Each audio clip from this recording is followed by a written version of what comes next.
السلام علیکم ورحمۃ اللہ وبرکاتہ۔ آج کا واقعہ آپ کو سناتے ہیں۔ دو قبر والوں پر عذاب ہو رہا تھا۔ اگر آپ ہمارے چینل پر نیو ہیں تو ہمیں سب سے پہلے سبسکرائب کریں تاکہ ہماری ہر ویڈیو آپ تک پہنچ جائے۔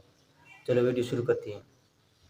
حضور صلی اللہ علیہ وسلم اپنے صحابہ کے ساتھ ایک مرتبہ کسی قبرستان سے گزر رہے تھے۔ جب حضور صلی اللہ علیہ وسلم قبرستان سے گزرتے گزرتے دو قبروں پر نظر پڑا، اس پر عذاب ہو رہا تھا۔ حضور صلی اللہ علیہ وسلم نے فرمایا، اے میرے صحابو، یہ جو دو قبریں ہیں ان دونوں پر عذاب ہو رہا ہے۔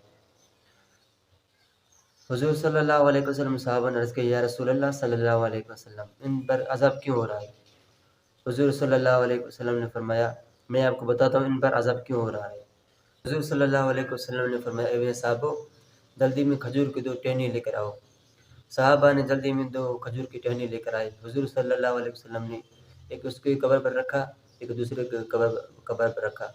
حضور صلی اللہ علیہ وسلم نے فرمایا، اے میرے صحابو، جب تک یہ ٹہنیاں اس کی قبر کے اوپر رہیں گے، یعنی تر رہیں گے، اس کے عذاب میں کمی ہو جائے گی، عذاب میں کمی آتا رہے گا۔ صحابہ نے عرض کیا، یا رسول اللہ صلی اللہ علیہ وسلم، یہ جو دو قبریں ہیں ان پر عذاب کیوں ہو رہا ہے؟ عذاب ان پر کیوں ہو رہا ہے؟ قبریں تو ساری قبریں ہیں لیکن کسی پر بھی عذاب نہیں ہے، لیکن ان دونوں پر عذاب کیوں ہو رہا ہے؟ حضور صلی اللہ علیہ وسلم نے فرمایا، اے میرے صحابو، ان پر عذاب اس لیے ہو رہا ہے کہ یہ جب دنیا میں زندہ تھے، ایک غیبت کرتا تھا، چغل خور تھا، غیبت کرتا تھا، یہاں کے بات وہاں سناتا تھا، وہاں کی بات یہاں سناتا تھا، ایسے یہ نہیں چغل خور رہتا تھا۔ حضور صلی اللہ علیہ وسلم نے فرمایا، دوسرا یہ کہ جو پیشاب کرتا تھا اس کے قطرے سے بچتا نہیں تھا، جب پیشاب کرتا تھا جلدی میں اٹھتا تھا، پیشاب کے قطرے اس کے کپڑوں پر لگ جاتے اور اس کے جسم پر لگ جاتے، اس کے کپڑے بھی ناپاک ہو جاتے تھے اور اس کے جسم ہے وہ جسم بھی ناپاک ہو جاتا تھا۔